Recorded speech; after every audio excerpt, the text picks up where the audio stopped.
कहानी की शुरुआत जर्मनी से होती है, जहां पर हमें अर्थ की कंडीशन को दिखाया जाता है जो पूरी तरह से बर्बाद हो चुकी है। दरअसल सोलर फ्लेयर की वजह से अर्थ का टेम्परेचर 10 डिग्री बढ़ गया, जिसके बाद अर्थ का एनवायरनमेंट पूरी तरह से बर्बाद हो गया। यहाँ पर लोगों के पास न खाने के लिए खाना है, ना ही पीने के लिए पानी। जितने भी लोग बचे हुए हैं वो छोटे छोटे ग्रुप्स में रहते हैं ताकि वो अपने आप को बचा सकें। पहले जहाँ इंसान पैसे कमाने के लिए, लग्जरी पाने के लिए भागते थे, अब वो सब कुछ खत्म हो चुका है, क्योंकि हर एक जिंदा इंसान की सिर्फ एक ही जरूरत है और वो है खाना और पानी।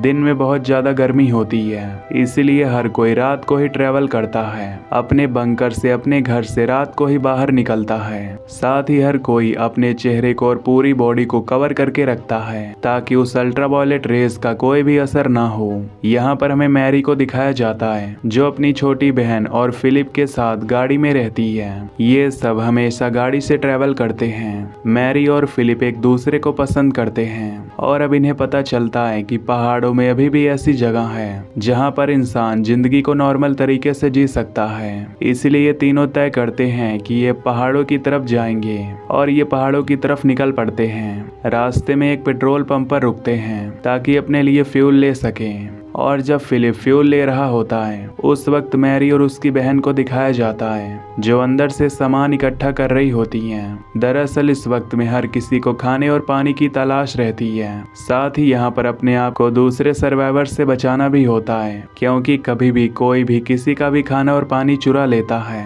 और ऐसा इन तीनों के साथ भी होता है। जब ये तीनों अपने अपने काम में बिजी होते हैं तभी वहाँ पर कोई आदमी इनका खाना और पानी चुरा कर भाग जाता है। और अब फिलिप और मैरी गाड़ी की तरफ भागते हुए आते हैं और ये ऑब्जर्व करते हैं कि यहाँ पर मैरी की छोटी बहन नहीं है। मैरी भागते हुए अंदर जाती है और देखती है कि उस आदमी ने उसकी बहन को हॉस्टेज बना रखा है। मैरी उससे बात करने लगती है और तभी पीछे से मौके का फायदा उठाकर फिलिप उसके ऊपर हमला कर देता है। ये दोनों आपस में लड़ रहे होते हैं, पर जल्द ही इन्हें समझ आ जाता है कि आपस में इस तरह से लड़ने से कोई फायदा नहीं है। वो हुडी मैन कहता है कि मैं एक मैकेनिक हूँ, मैंने तुम्हारी गाड़ी को देखा है।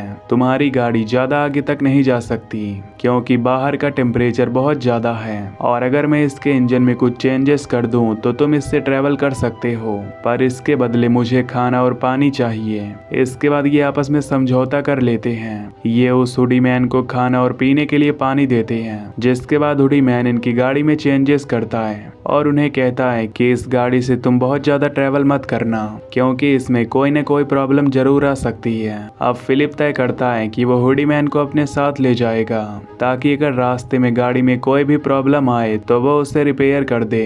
हालांकि दोनों लड़कियों को ये बात अच्छी नहीं लगती, पर इनके पास शायद इसके अलावा कोई भी रास्ता नहीं है। और अब ये चारों गाड़ी से पहाड़ों की तरफ निकल पड़ते हैं, पर बहुत लंबा सफर तय करने के बाद ये देखते हैं कि आगे का रास्ता ब्लॉक है। वहाँ पर मेटल का एक बहुत बड़ा स्ट्रक्चर पड़ा होता है। पहले उसे हाथ से धकेलने की कोशिश करते हैं, पर वो बहुत भारी होता है, इसलिए ये उसे हिला भी नहीं पाते। इसके बाद ये गाड़ी में रस्सी को बांधकर उस मेटल स्ट्रक्चर को खींचते हैं और ये प्लान इनका काम कर जाता है। ये उसे रास्ते से हटाकर आगे बढ़ते हैं और कुछ दूर जाने के बाद ये देखते हैं कि वहाँ पर एक गाड़ी का एक्सीडेंट हुआ है जो कि नीचे गिरी हुई है। इन्हें लगता है कि गाड़ी में खाने और पीने का कुछ न कुछ सामान होगा जो उनके लिए बहुत जरूरी है। इसीलिए फिलिप और हुडी मैन तय करते हैं कि वो नीचे गाड़ी के पास जाएंगे। ये दोनों गाड़ी के पास जाते हैं जहाँ पर सच में गाड़ी के अंदर खाना और पानी होता है। इसके बाद वॉकी टॉकी से फिलिप मैरी को कॉल करता है और कहता है कि यहाँ पर पानी है, लेकिन पानी को ऊपर तक ले जाने के लिए हमें पानी का एक बड़ा डिब्बा चाहिए जो गाड़ी में है। तुम्हें उसे लेकर नीचे आना होगा। मैरी साफ साफ मना कर देती है और कहती है कि मैं अपनी बहन को अकेला छोड़कर नहीं आऊंगी। फिलिप उसे समझाने की कोशिश करता है, लेकिन मैरी अपनी बहन को अकेला नहीं छोड़ना चाहती। पर जब मैरी की बहन कहती है कि मैं कोई छोटी बच्ची नहीं हूँ, मैं अपना ध्यान खुद रख सकती हूँ, तो मैरी फिलिप और हुडी मैन की मदद करने के लिए नीचे आ जाती है और कुछ ही देर बाद इन तीनों को मैरी की छोटी बहन की चीख की आवाज आती है। ये तीनों ऊपर भागते हैं। तभी मैरी का पैर स्लिप हो जाता है और वो वहीं पर बेहोश हो जाती है। जब उसे होश आता है तो देखती है कि वो पूरी तरह से अकेली है और कुछ दूर चलने के बाद उसे वहाँ पर हुडी मैन मिल जाता है, जो मैरी को बताता है कि इससे पहले कि हम गाड़ी तक पहुँचते हमने देखा कि वहाँ पर बहुत सारे लोग हैं। ये लोग बहुत ही खतरनाक हैं। इन्होंने जानबूझकर हमारे लिए यहाँ पर ट्रैप बिछाया था। ये इंसानों को मार देते हैं, साथ ही अपना पेट भरने के लिए कुछ भी कर सकते हैं। इसीलिए हम तुम्हारी बहन को नहीं बचा पाए। अब यहाँ पर मैरी को फिलिप भी मिल जाता है और वो फिलिप से कहती है कि मुझे मेरी बहन तक पहुँचना है, इसलिए हम सबको उन लोगों का पीछा करना होगा।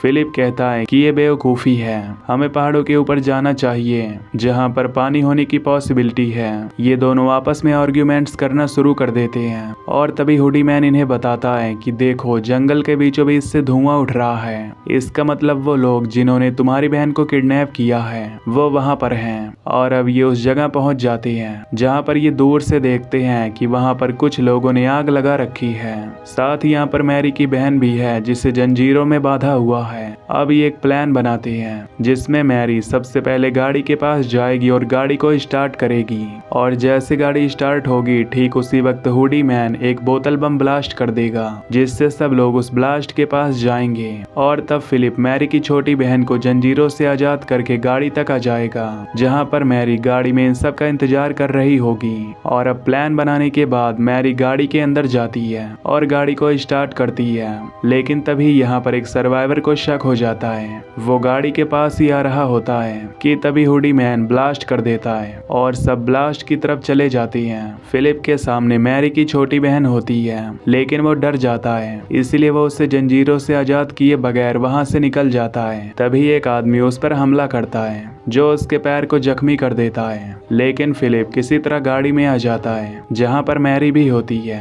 वो मैरी से कहता है कि हमें जल्द से जल्द यहाँ से निकलना होगा। ये दोनों यहाँ से निकल जाते हैं। रास्ते में फिलिप मैरी को बताता है कि अब भी तुम्हारी बहन उन लोगों के कब्जे में है, लेकिन हम उसे आजाद नहीं कर पाए। मैरी वापस अपनी बहन को आजाद करवाने के लिए जाना चाहती है, लेकिन फिलिप इस फेवर में नहीं होता। वो मैरी से कहता है कि अगर हम वहां पर गए तो हमारी जान को खतरा होगा, लेकिन मैरी किसी भी कीमत पर अपनी बहन को आजाद करवाना चाहती है, इसलिए अकेले ही वो अपनी बहन को ढूंढने के लिए निकल जाती है और एक रेलवे टनल तक पहुंचती है, जहां पर उसे अपनी बहन का बैग मिलता है, जिससे वो समझ जाती है कि वो लोग उसकी बहन को उसी रास्ते से आगे ले गए हैं। और अब यहाँ पर फिलिप भी आ जाता है, जो मैरी से माफी मांगता है और कहता है कि मैं भी तुम्हारा साथ दूंगा, मैं किसी भी कीमत पर हुडी मैन को और तुम्हारी बहन को ढूंढूंगा। लेकिन उसका पैर बहुत जख्मी होता है, इसीलिए मैरी कहती है कि तुम यहीं पर इंतजार करो और वो अकेले ही आगे बढ़ जाती है। मैरी एक चर्च में पहुंचती है जहां पर उसे नींद आ जाती है और वो कुछ देर के लिए सो जाती है, पर जब उसकी आंखें खुलती हैं तो उसके सामने एक लेडी होती है जिसका नाम एलिजाबेथ है। मैरी उससे डर जाती है, पर एलिजाबेथ कहती है कि तुम्हें मुझसे डरने की कोई जरूरत नहीं है। वो मैरी को पीने के लिए पानी देती है और कहती है कि तुम्हें यहाँ इस तरह से अकेले नहीं रहना चाहिए, यहाँ पर तुम सेफ नहीं रह सकती, तुम मेरे साथ मेरे घर चलो। मैरी उसकी बात मान जाती है। मैरी रास्ते में उसे बताती है कि मेरा एक साथी फिलिप भी है जिसका पैर जख्मी है और वो रेलवे टनल के अंदर मेरा इंतजार कर रहा है। और अब ये दोनों एलिजाबेथ के घर पहुंच जाती हैं, जहां पर मैरी देखती है कि उसकी पूरी फैमिली है। एलिजाबेथ मैरी को एक कमरे में ले जाती है और कहती है कि तुम यहाँ पर कुछ देर के लिए सो जाओ। मैरी वहाँ पर सो जाती है क्योंकि वो बहुत ज्यादा थकी हुई होती है, पर जब उसकी आंखें खुलती हैं तो वो देखती है कि उसे उस कमरे में लॉक कर दिया गया है। ये एक लकड़ी का कमरा होता है और वो लकड़ी के बीच से देखती है, जहां उसे पता चलता है कि फिलिप को भी ये लोग पकड़ कर ले आए हैं। दरअसल ये वही लोग हैं जिन्होंने सड़क पर जाल बिछाया था और उसकी बहन को किडनैप किया था। फिलिप को भी अब इन्होंने पकड़ लिया है और अब एलिजाबेथ उसके कमरे में आती है और बताती है कि हम ही हैं जो लोगों को पकड़कर यहाँ पर लाते हैं ताकि हम अपनी भूख मिटा सकें, अपने आप को जिंदा रख सकें। वो उसे एक नीली ड्रेस देती है और कहती है कि रात को हम डिनर पर मिलेंगे। ये कहकर एलिजाबेथ वहाँ से निकल जाती है और अब मैरी किसी भी तरह यहाँ से निकलना चाहती है, लेकिन यहाँ से भागने का उसे कोई भी रास्ता नहीं मिलता। तभी पीछे का दरवाजा खुलता है और मैरी की बहन अंदर आ जाती है। मैरी अपनी बहन को अपने पास पाकर बहुत खुश होती है। वो अपनी बहन से वादा करती है कि वो उसे यहाँ से बचाकर किसी भी कीमत पर ले जाएगी। इनके पास जो कपड़े होते हैं ये उसे वहाँ लकड़ी के साथ बांध देते हैं ताकि ये ऊपर से नीचे जा सके।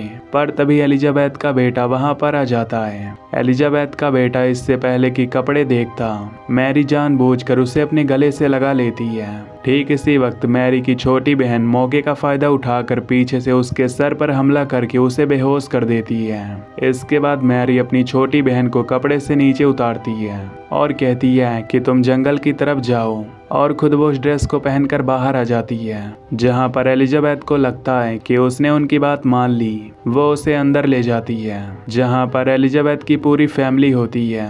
यहाँ मैरी को खाना दिया जाता है लेकिन वो इस तरह का खाना नहीं खा सकती, इसीलिए वो खाना फेंक कर बाहर भागने लगती है।